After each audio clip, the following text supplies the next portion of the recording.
Hello guys, have you all? అందరూ బాగున్నారనేసి అనుకుంటున్నాను, బాగుండాలి. సో అట్ ప్రజెంట్ ఛానల్కి వెల్కమ్ అండి. ఈరోజు నేను బిగ్ బాస్ సీజన్ 8 గురించి చెప్పాలనుకుంటున్నాను. వీడియో చేయబోయే ముందు ఎవరైనా కూడా నా ఛానల్ని సబ్స్క్రైబ్ చేయకపోతే please like, share and subscribe to my channel. Video నచ్చితేనే చేయండి చివరిన. అండ్ నేను బిగ్ బాస్ 8 గురించి చెప్పాలనుకుంటున్నాను కదా. సో యాక్చువల్లీ బిగ్ బాస్ 8 గురించి చెప్పే ముందు బిగ్ బాస్ అనేది ఫస్ట్ నుండి ఎవరు స్టార్ట్ చేశారో, ఎలా స్టార్ట్ చేశారని చెప్తాము. And Bigg Boss season 8 latest update and సరికొత్తగా ఎలా ఉండబోతుంది అనేసి మాట్లాడుకుందామండి. బిగ్ బాస్ హౌస్లో మామూలుగా మనకి 20 మంది కంటెస్టెంట్లు అంటేనే వామ్మో ఎవర్రా వీళ్ళంతా అనే కమెంట్లు వినిపిస్తూ ఉంటాయి. అలాంటిది ఇప్పుడు సీజన్ 8లో అంతకు మించిన విచిత్రాలు చాలానే ఉండబోతున్నాయి అనేసి ఈ సమాచారం వచ్చింది. Bigg Boss season 7 super hit అయింది. విన్నర్గా పల్లవి ప్రశాంత్ని, రన్నర్గా అమర్దీప్ని ప్రకటించడం చాలా వివాదం కాగా సీజన్ 7 అయితే సూపర్ సక్సెస్ అయింది. బిగ్ బాస్ తెలుగు హిస్టరీలో సీజన్ 6 అనేది ఎంత అట్టర్ ఫ్లాప్ అయిందో సీజన్ 7 అనేది అంత బ్లాక్ బస్టర్ అయింది. సో కాబట్టి ఈ సీజన్ 7 హిట్ కావడానికి బిగ్ బాస్ టీం అంతా కూడా చాలా జాగ్రత్తలు తీసుకున్నారు.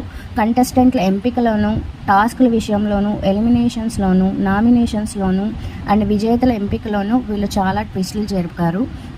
అయితే ప్రేక్షకుల ఓటింగ్ని బట్టి కాకుండా రికమెండేషన్ పద్ధతిలో ఎలిమినేషన్స్, విన్నర్లను ప్రకటించడం లాంటివి పక్కన పెడితే సీజన్ 7కి మంచి ఆదరణ లభించింది. ఇక సీజన్ 7 సూపర్ సక్సెస్ కావడంతో వెంటనే ఓటీటీ ఉంటుందనేసి ప్రజలందరూ కూడా అనుకున్నారు. అయితే తెలుగు బిగ్ బాస్ ఓటీటీకి వరస్ట్ ఎక్స్పీరియన్స్ ఉంది కాబట్టి సో మళ్ళీ ఆ సాహసాన్ని అయితే వాళ్ళు చేయలేదు. దీంతో బిగ్ బాస్ ఓటీటీ అంచనాలను వదులుకున్నారు. ఇక కాకపోతే బిగ్ బాస్ సీజన్ 8 సన్నాహాలు మొదలయ్యాయి అన్నమాట. ప్రస్తుతం స్టార్ మా ఛానల్లో నీతోన డ్యాన్స్ కార్యక్రమం నడుస్తుంది. ఈ షో ముగిసిన వెంటనే బిగ్ బాస్ సీజన్ 8 ప్రారంభించాలనుకున్నారు.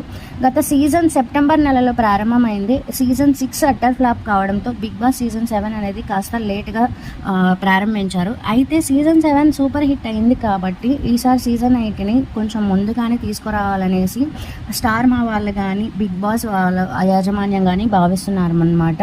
కాకపోతే బిగ్ బాస్ సీజన్ 1 నుండి మనం 4 వరకు మాట్లాడుకుంటే 1, 2, 3 సీజన్స్ అన్నీ కూడా జూన్, జూలై నెలలో ప్రారంభమైనాయి. బిగ్ బాస్ సీజన్ 1 అయితే మనకి త్వరగానే స్టార్ట్ అయింది. సో అండ్ బిగ్ బాస్ 2 కూడా జూలై నెలలోనే ప్రారంభమైంది. 3 అయితే జూలై 21న ప్రారంభమైంది. కాకపోతే 4 నుండి ఆగస్టు, సెప్టెంబర్లోకి షిఫ్ట్ అయినాయి 4వ సీజన్ నుండి. అయితే నీతోనే డ్యాన్స్ జరుగుతుందన్నమాట మన స్టార్ మాలో ప్రస్తుతానికి. యాక్చువల్లీ అందరూ కూడా ఎక్స్పెక్ట్ చేశారు నీతోనే డ్యాన్స్ అనేది జూన్ ఫస్ట్ వీక్లోనే కంప్లీట్ చేసుకుంటుంది.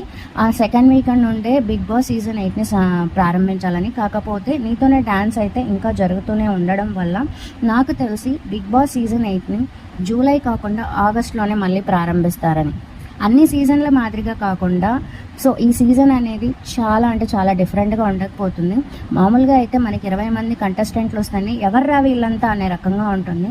అయితే ఈసారి ఏకంగా 40 మంది కంటెస్టెంట్లుగా తీసుకురాబోతున్నారంట. ప్రతి వారం డబల్ ఎలిమినేషన్ పెట్టి బిగ్ బాస్ హౌస్ని ఓ చిన్న సైజు హాస్టల్లా మార్చబోతున్నారనేది లేటెస్ట్ టాక్. 20 మంది కంటెస్టెంట్లు వస్తే సో చాలా ఎవరు ఏం చేస్తున్నారు అనేసి అబ్జర్వ్ చేయడానికి మనకు చాలా కష్టంగా ఉండేది. ఇప్పుడు ఏకంగా 40 మంది అంటే ఇంకా చాలా కష్టం అవుతుంది.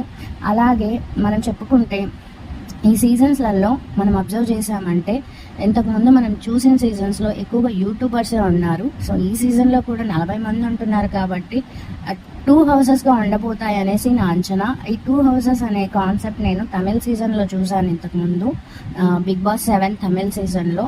అదేవిధంగా బిగ్ బాస్ సీజన్ 8లో కూడా ఇలా 2 హౌసెస్గా 20 మంది ఇటు పక్క 60 మంది ఆ పక్క ఉండబోతారేమో చూడాలి. దాదాపు యూట్యూబర్స్ ఎక్కువ ఉంటారు అనేసి అనుకుంటున్నాను. చూద్దామండి సీజన్ 8 అనేది ఎలా ఉండబోతుంది ఏంటి అనేది. సో మీకు కనుక ఈ వీడియో నచ్చితే please like, share and subscribe to my channel అండి. నా ఛానల్ నేమ్ వచ్చి అట్ ప్రజెంట్ అప్డేట్స్. అండ్ ఇంకొక మాట, బిగ్ బాస్ హోస్ట్గా నాగార్జున గారు మాత్రమే ఉండబోతున్నారు 8th సీజన్కి కూడా. Thank you so much guys.